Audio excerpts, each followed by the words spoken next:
Lily had cried herself to sleep, convinced the blizzard had taken Rusty forever. But at dawn, his faint meows led them to a snow cave, where he wasn't just alive. He was shielding a fragile Bobcat Kitten with his own warmth. So instead of finding only loss in the storm, the Carter family discovered a miracle: that love can cross even the wildest divide, and survival is stronger when it's shared. Where are you watching from? Comment your city or country below. And if this story touches your heart, like and subscribe for more true stories of love, courage, and second chances. The wind howled like a living thing, rattling the century-old windows of the Carter farmhouse as if demanding entry. Sarah Carter pressed her face against the frost-covered glass, watching the world outside disappear beneath layers of white fury. The meteorologist had called it a historic blizzard, the kind that hits northern Michigan once every 20 years, turning familiar landscapes into alien territories. "Mom, I can't see the barn anymore," 13-year-old Lily said from beside her, voice tight with worry. Her breath fogged the window as she spoke. "What if Rusty's out there?" Sarah's stomach clenched. Their 8-month-old Maine Coon had been missing for 3 days now, vanishing just hours before the storm hit. Rusty wasn't just any cat. He was Lily's shadow, her constant companion since they'd rescued him from the animal shelter 6 months ago. The orange tabby had been returned twice by previous owners who complained he was too independent, too wild. But Lily had seen something special in those amber eyes, something that reminded her of the untamed forest that bordered their property. "He's smart, sweetheart," Sarah said, though her own voice betrayed her doubt. "Maine Coons are survivors. He'll find shelter." But even as she spoke the words, she knew the brutal truth. The temperature had dropped to -15 degrees. The wind chill made it feel like -40. No house cat, no matter how thick his coat, could survive 3 days in this frozen hell. From the kitchen, her husband Michael's voice carried over the storm's roar. He was on the phone with the county sheriff's office, his tone growing more frustrated with each exchange. "I understand you can't send anyone out in this weather, but we're talking about a family pet here. Yes, I know cats sometimes come back on their own. No, we've checked every building on the property twice." Lily's eyes filled with tears she'd been holding back for days.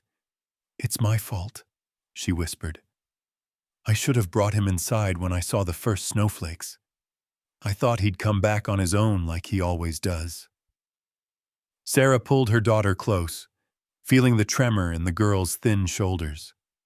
Lily had inherited her father's stubborn streak and her mother's tender heart, a combination that made her love fiercely, but blame herself for everything beyond her control. The power flickered, plunging them into momentary darkness before the generator kicked in. Through the windows, the world had become a swirling white void. Snow drifted against the house in waves, some reaching nearly to the second-story window. The familiar sounds of their rural life, the distant hum of traffic on County Road 12, the gentle lowing of their neighbors' cattle, had been swallowed by the storm's relentless voice. "Tell you what," Michael said, hanging up the phone and joining them at the window. His weathered hands, calloused from years of construction work, settled on Lily's shoulders. "Soon as this storm passes, we'll organize a proper search party. The Johnsons said they'd help, and Mrs. Peterson from down the road has those tracking dogs." But Lily shook her head, her dark hair catching the lamplight. "He's not coming back, Dad. I can feel it." Her voice broke on the last word, and Sarah felt her own throat tighten. That night, as the storm raged on, Sarah found Lily sitting by her bedroom window despite the late hour. The girl had dragged her comforter to the window seat and sat wrapped in it like a cocoon, staring out into the darkness. Her breath created small clouds in the cold air that seeped through the old window frame. "Lily, honey, you need to sleep. What if he's out there right now, trying to get home? What if he can see our lights but can't make it through the snow?" Lily's voice was barely audible over the wind. "What if he's scared?" Sarah sat beside her daughter, pulling part of the comforter around her own shoulders. Together, they watched the storm paint abstract patterns across the glass, each gust reshaping the drifts below. In the distance, the forest was invisible, swallowed by the white darkness. "I keep thinking about what the shelter lady said," Lily continued, "about how Rusty had been returned twice because he was too wild. Maybe he wasn't meant to be anyone's pet. Maybe he belongs out there." She gestured toward the hidden woods. "Or maybe," Sarah said softly, "he was meant to be yours.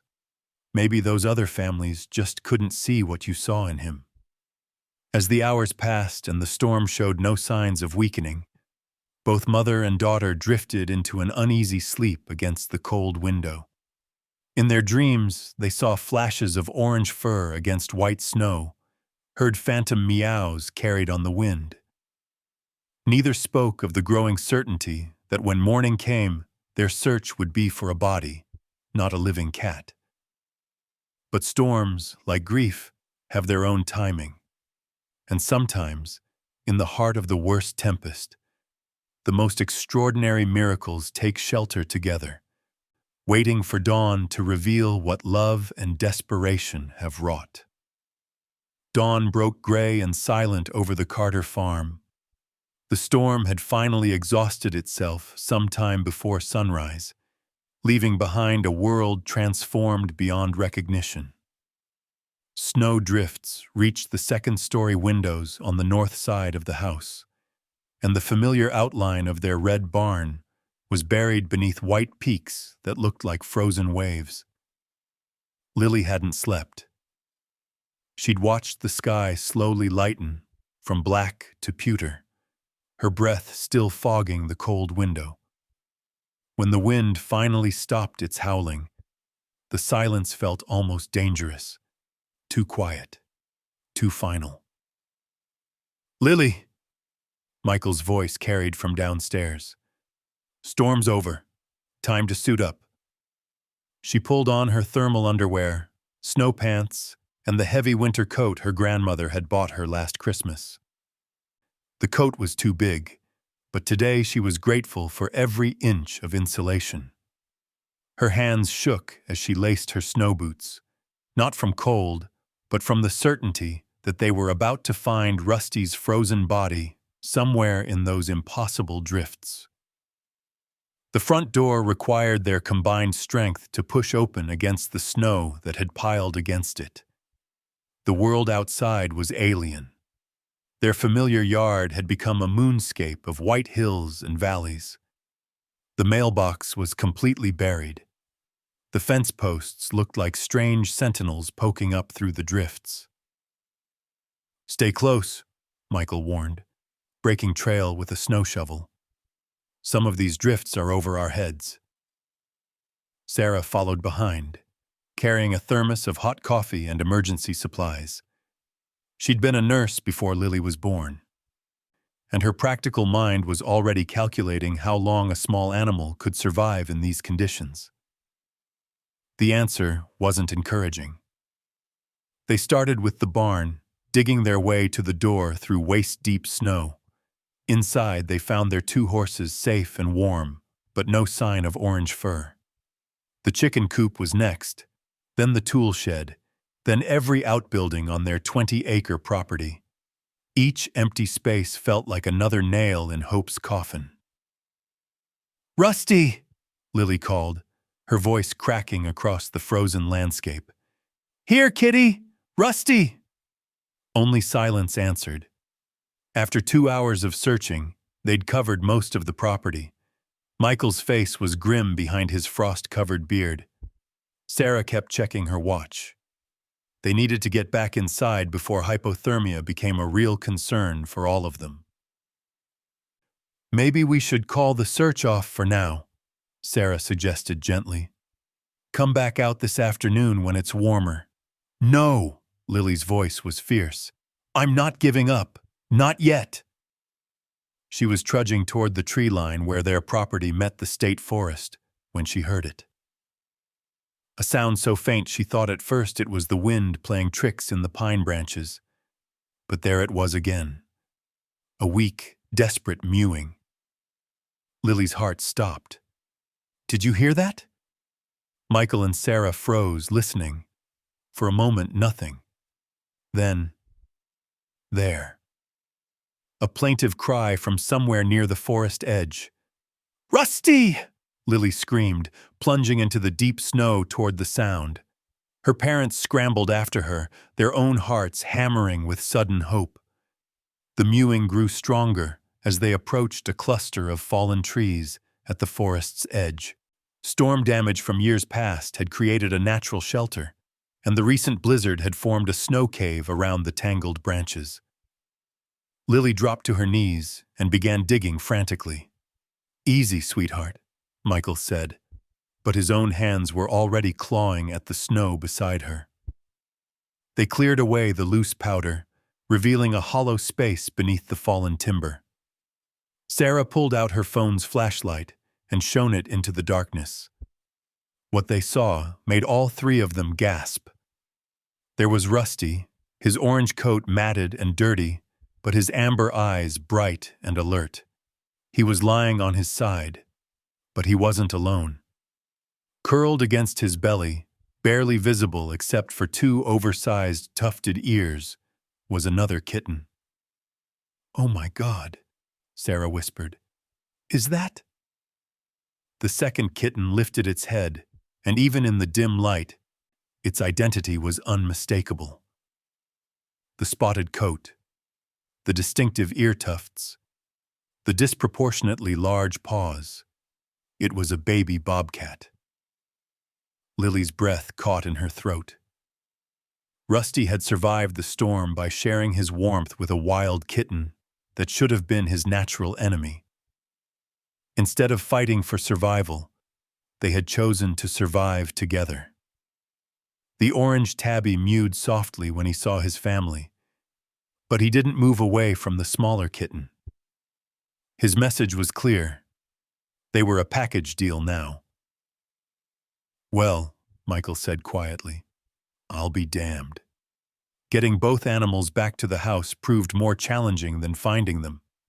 Rusty allowed himself to be lifted easily enough, but the moment anyone reached for the bobcat kitten, it hissed and tried to scramble deeper into the snow cave.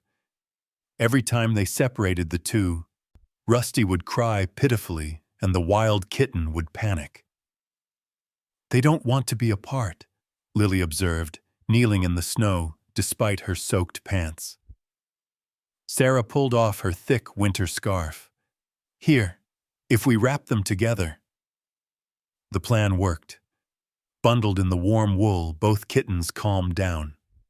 The bobcat was clearly younger than Rusty, maybe 6 weeks old at most, and so thin that Sarah could feel every rib through its spotted fur. Its breathing was rapid and shallow. "This one's in bad shape," Sarah said, as they hurried back to the house. "Michael, call Dr. Rodriguez. Tell her it's an emergency." "What do I say about the wildcat part?" "Tell her the truth. She's dealt with wildlife before." Inside the warmth of their kitchen, they carefully unwrapped the scarf. Rusty immediately began grooming the smaller kitten, his rough tongue working methodically over the matted spotted fur. The bobcat didn't resist. If anything, it pressed closer to Rusty's warmth, making small chirping sounds that were nothing like a house cat's meow. "Look at her eyes," Lily whispered. The bobcat's eyes were golden, not the green of domestic cats, and there was something ancient and knowing in them. Yet when she looked at Rusty, That wildness softened into something remarkably like trust. Dr. Rodriguez arrived within the hour, her four-wheel drive truck managing the snow-covered roads with chains and determination. Elena Rodriguez had been the town's veterinarian for 15 years, but she'd never quite seen anything like this.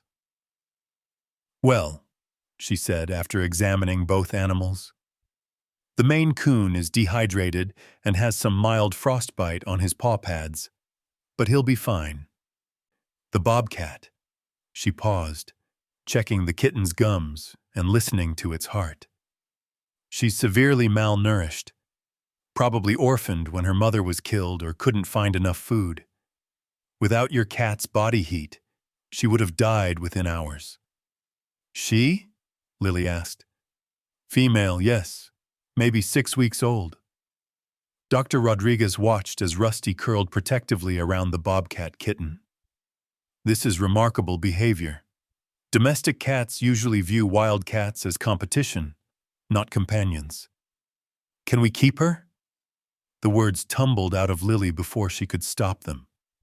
Dr. Rodriguez and Sarah exchanged glances. "Lily, honey, she's a wild animal," Sarah said gently. "But she'll die without Rusty. You saw how they were together." "There are protocols," Dr. Rodriguez explained. "I need to contact the Department of Natural Resources. Legally, this bobcat needs to go to a licensed wildlife rehabilitation facility." Rusty chose that moment to start purring, a deep rumble that seemed to calm the wild kitten instantly. She nestled against his orange fur and closed her golden eyes. "However," the vet continued, "given the unusual circumstances and the obvious bond between them, I might be able to arrange temporary fostering.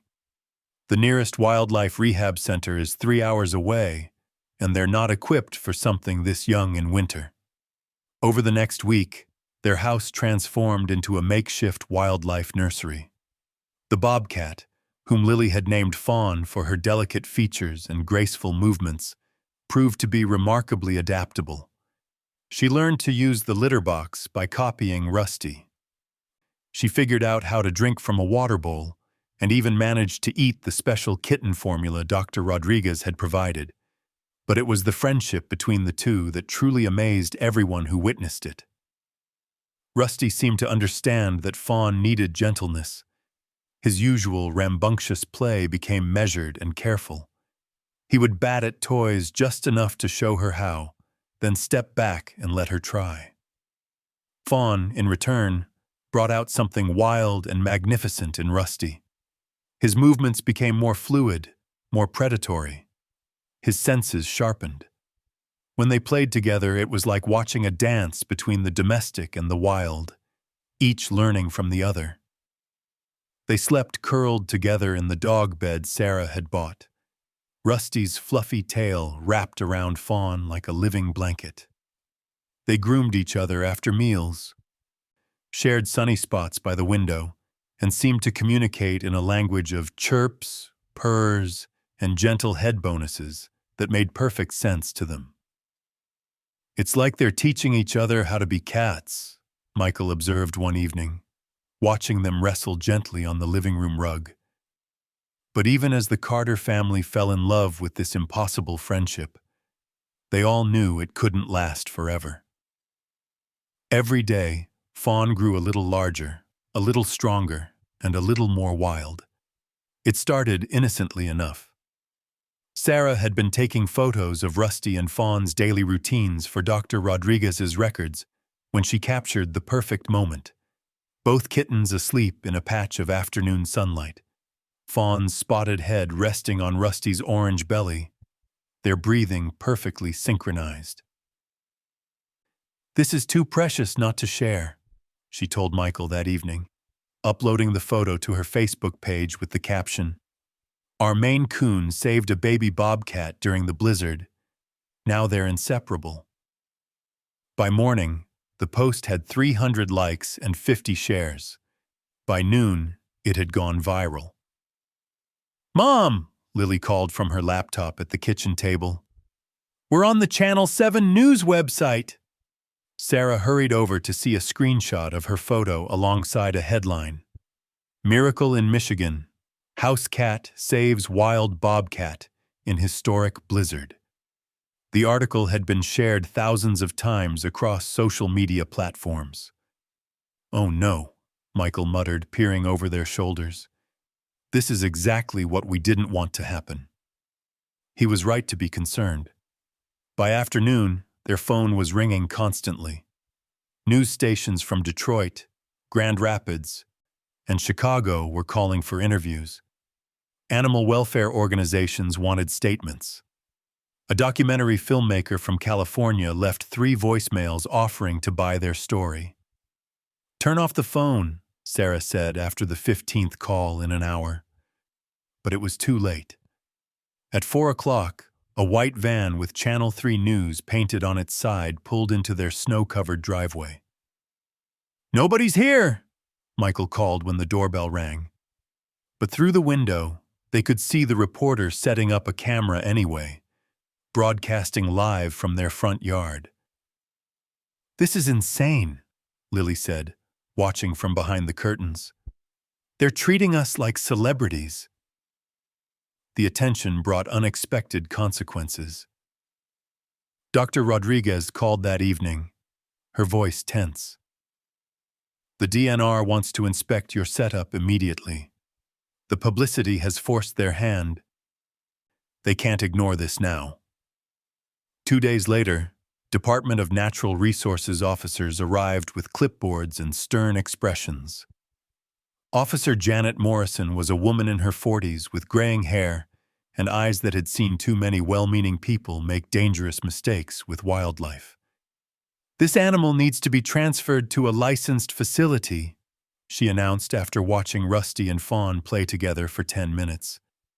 "But look at them," Lily protested. "They're happy, they're healthy." "Miss Carter, I understand your attachment, but this is a wild predator. As she grows, she'll become dangerous. Bobcats can seriously injure or kill domestic animals, even humans." Michael stepped forward. "Officer Morrison, with respect, this kitten weighs 2 pounds soaking wet. She drinks from a baby bottle and sleeps with a stuffed mouse. Today she does. In 6 months, she'll weigh 20 pounds and have claws that can tear through leather." The argument might have continued, but Dr. Rodriguez arrived with a compromise. She'd been working with Wildwood Rehabilitation Center, a facility 2 hours north that specialized in orphaned wildlife. They were willing to accept Fawn, but not for another month. "The drive would be too stressful for her right now," Dr. Rodriguez explained. "She's still underweight and recovering, but we can set conditions for keeping her here temporarily." Officer Morrison wasn't happy, but she agreed to monthly inspections and a firm transfer date. March 15th, just 6 weeks away. Meanwhile, the media attention intensified. The video Sarah posted of Fawn learning to hunt a feather toy got 2 million views in 3 days. A children's book publisher called about adaptation rights. People magazine wanted to do a feature story. "It's getting out of hand," Sarah said, deleting the 20th interview request of the day. "We didn't ask for any of this attention." But Lily was reading the comments on their videos, tears in her eyes. "Look at this one, Mom. This woman in Texas says watching Rusty and Fawn helped her through her cancer treatment. And this teacher in Ohio is showing the videos to her students to talk about kindness. Here's one from a kid in foster care," Lily continued. "He says seeing how Rusty took care of Fawn made him feel less alone." The fame was overwhelming, but it was also opening doors. Donations poured into Dr. Rodriguez's practice and Wildwood Rehabilitation Center. A conservation group offered to sponsor educational visits to local schools. National Geographic expressed interest in documenting interspecies relationships. Yet, through all the chaos, Rusty and Fawn remained oblivious to their celebrity status. They continued their daily routines: breakfast together, morning playtime, afternoon naps in the sunbeam, evening grooming sessions. Their bond deepened each day, making the approaching separation date feel like a countdown to heartbreak. 6 weeks, Michael said one evening, watching the two kittens chase each other around the living room. How do we prepare for that? Nobody had an answer. Outside, another news van pulled up, and their phones started ringing again. Fame, they were learning, came with a price none of them had expected to pay. By the time the lilacs bloomed along Miller's Creek, the Carter family knew the fragile miracle couldn't last. The bobcat, now nicknamed Fawn for the delicate spots still faint on her coat, had grown taller, her muscles corded and lean. She no longer looked like Rusty's wild twin, but like a hunter carved by the woods. Her visits remained tender, yet her instincts tugged at her. Ears flicking at every bird call, eyes tracking deer across the tree line. The community's patience thinned. A council meeting turned heated when a farmer slammed his fist on the table. What happens when that cat comes for our chickens, or worse, our kids? Others murmured agreement. By week's end, animal control trucks were spotted near the creek, leaving behind the gleam of steel traps. Lily cried when she saw the first one. "They'll hurt her, Dad. We can't let them." Her voice trembled with a kind of desperation that left Tom silent. He remembered the beagle he'd lost decades ago, the helplessness that still haunted him. This time he wouldn't let fear win, yet he couldn't cage the wild either. One evening, Jenna found Lily sitting on the porch with Rusty in her lap. The bobcat lingered just beyond the yard, watching with those amber eyes. "She's ready," Jenna said softly, kneeling beside her daughter. "Look at her. She doesn't belong to fences anymore." "But she belongs to us," Lily whispered. Rusty pressed closer, purring loud as if to agree. The next morning, Tom made a quiet decision. Together, the three of them carried Rusty to the edge of the woods where Fawn waited. The air smelled of wet earth and pine sap, a promise of summer. Rusty leaned forward from Tom's arms, chirping low. Fawn stepped out, cautious but certain. Their heads touched, forehead to forehead, the same way they had that first day on the porch. Lily's tears came hot and fast. "She'll forget us," she said. "No," Tom answered, his voice rough. "She'll remember. Just not the way we want." They watched as Fawn turned, padding silently into the undergrowth. She paused once, looking back, eyes meeting Lily's with something between farewell and blessing. Then she vanished into the green, her spots swallowed by shadow. For days after, Rusty prowled the windows, tail twitching, ears pricked at every sound outside. He ate less, slept restlessly, as if searching for a presence that no longer arrived. Lily mirrored him, staring long into the woods after school. Clutching the scarf she'd once wrapped around Rusty when they carried him from the snow. And yet, slowly, life crept back in. Rusty's gait grew strong again. His fur gleamed copper in the sun. Lily laughed more easily, though her eyes often drifted to the trees. There was sorrow, yes, but also something sturdier. The knowledge that love sometimes meant letting go, even when your whole chest ached to hold on. On the first night, Rusty curled on her bed again. Lily whispered into his fur, "She's out there, isn't she? Strong because we loved her." His purr rumbled back like an answer, steady and alive. It was not the ending Lily had prayed for, but it was the one Fawn needed. And maybe, she thought, that was enough. Summer deepened into gold. then gave way to the brittle edges of fall. By then, Fawn had been gone for months. The Carters spoke of her less often, not because they forgot, but because the memory had settled into something sacred, too fragile to poke at every day. Rusty had regained his strength, his fur thick and shining once more, though his eyes still searched the tree line whenever dusk fell. The first reunion came on an October evening. The air smelled of wood smoke and apples. Lily was helping Tom stack firewood when Rusty froze mid-step, tail stiff, ears forward. A rustle, then a flash of mottled fur. Fawn stepped into the clearing, larger now, her muscles sleek beneath the dappled coat. She was no longer the half-grown shadow who had sat shyly at the edge of their porch.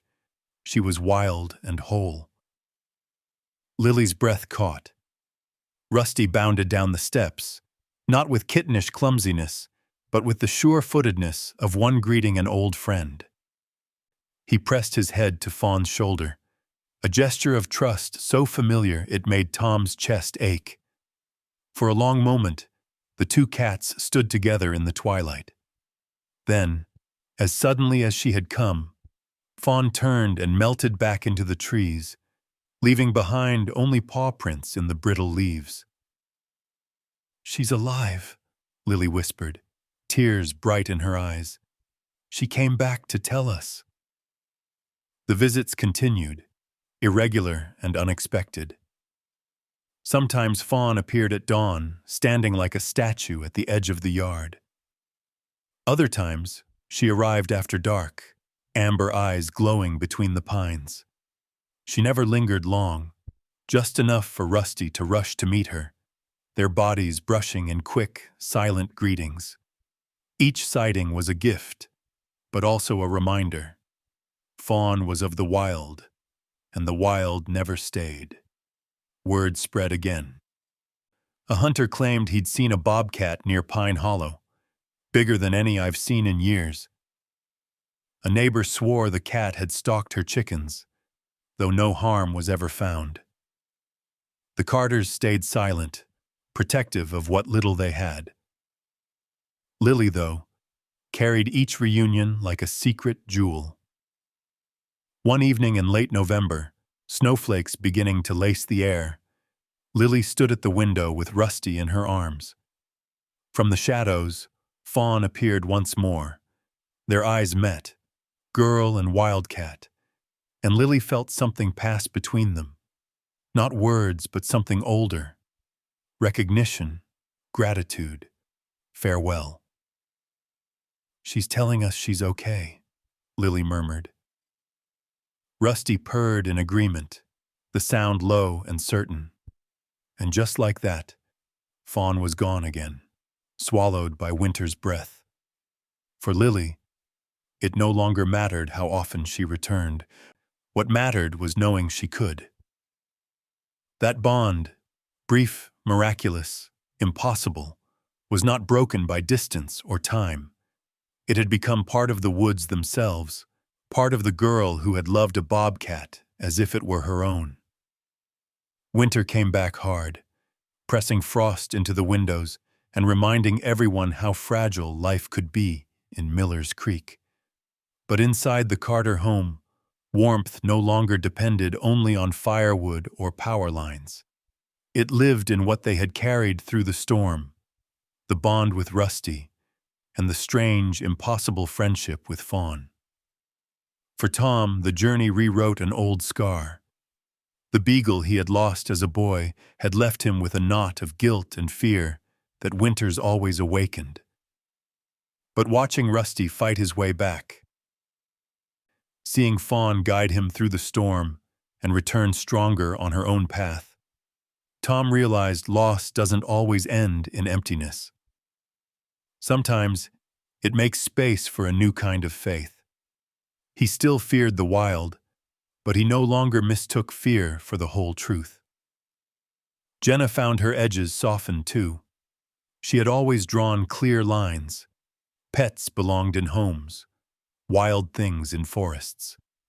Yet Fawn's visits blurred those lines until they no longer held. Boundaries, she admitted one evening by the fire, aren't always walls. Sometimes they're bridges. She began to see her daughter's world differently, less about control, more about trust. And Lily, she carried the greatest change. At first she clung to Rusty with desperate hands, terrified of losing him again. But Fawn taught her something her parents could not. That loving also means letting go you. That you can hold someone in your heart without holding them in your arms. Each time Fawn returned and vanished again, Lily felt the ache, yes, but also the wonder. She began to trust that bonds can stretch across distance, across difference, without breaking.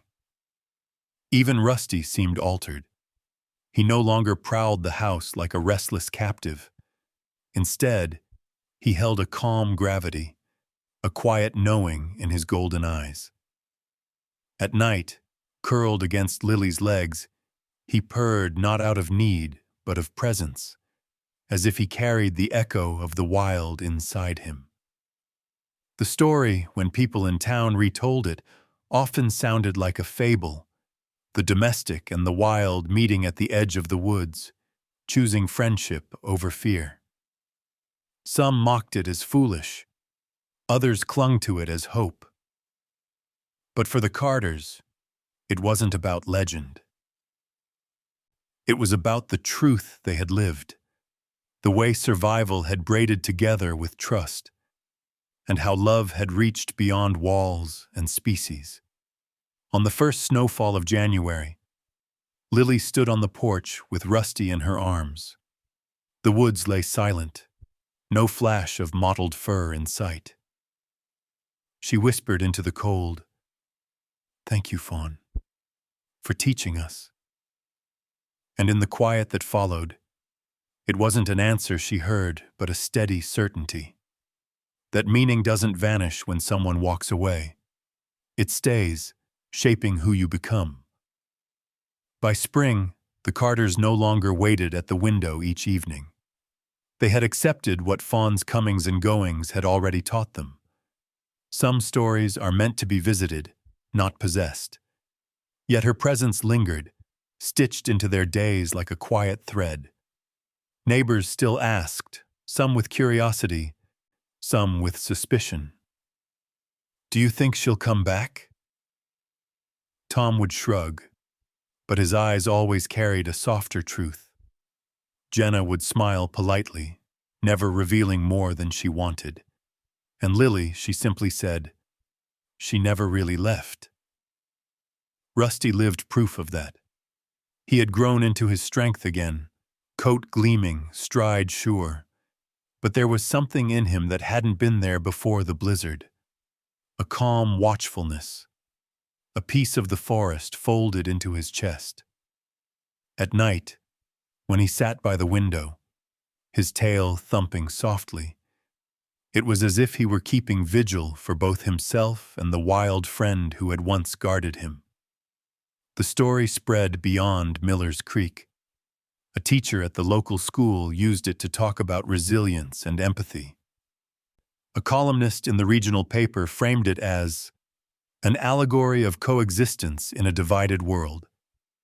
Even strangers who had only read second-hand accounts found themselves comforted by the idea that two creatures, one tamed, one untamed, could find common ground. For the Carters, the legacy was more intimate. Tom found a peace he had not felt since childhood winters. Jenna discovered that rules could bend without breaking. And Lily, still young but already marked by loss and miracle, carried the lesson like a compass. Love is not about possession, but presence. Sometimes, on quiet evenings when the woods whispered, Lily imagined Fawn prowling far beyond their county, strong, alive, a shadow of muscle and grace under the moonlight. She didn't ache the way she once had. Instead, she felt proud, almost honored, that for a season of storms and survival, their lives had intertwined. The conclusion of the tale was not an ending, but a widening. The Carter family knew they would keep telling it, over cocoa in the kitchen, at summer cookouts, maybe someday to Lily's own children. And each time the story would grow a little, polished by memory but anchored in truth. That once, in the middle of a blizzard, a house cat and a bobcat taught a family, and maybe a whole town, that trust could bridge the wildest divide. It was not simply a story about survival, but about legacy. And legacies, like wildcats, do not vanish. They live on in the retelling, in the lessons carried forward, in the way people look at the woods differently after hearing them.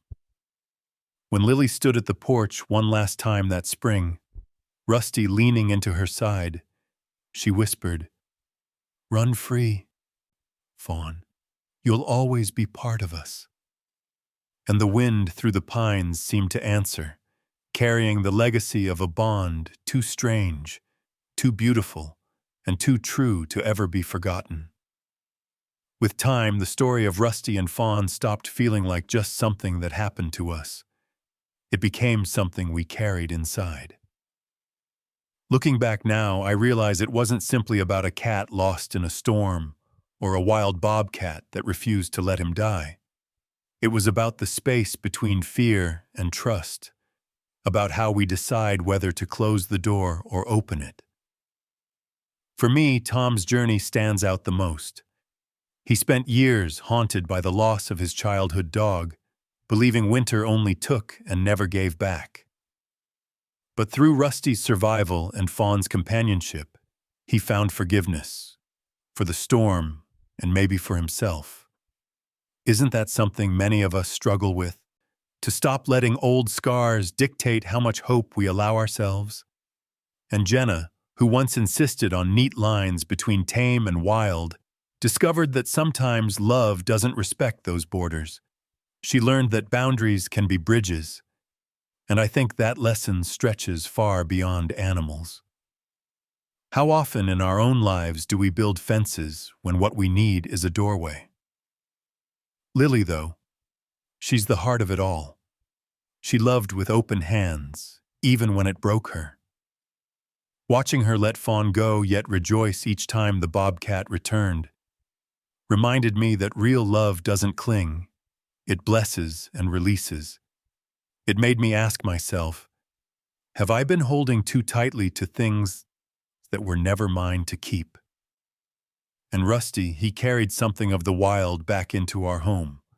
Every time he sat by the window, tail twitching, eyes on the dark line of trees, I felt like he was reminding us, the story isn't over just because the chapter closed. So what's the meaning here? Maybe it's this. Sometimes the things we fear most carry the lessons we most need.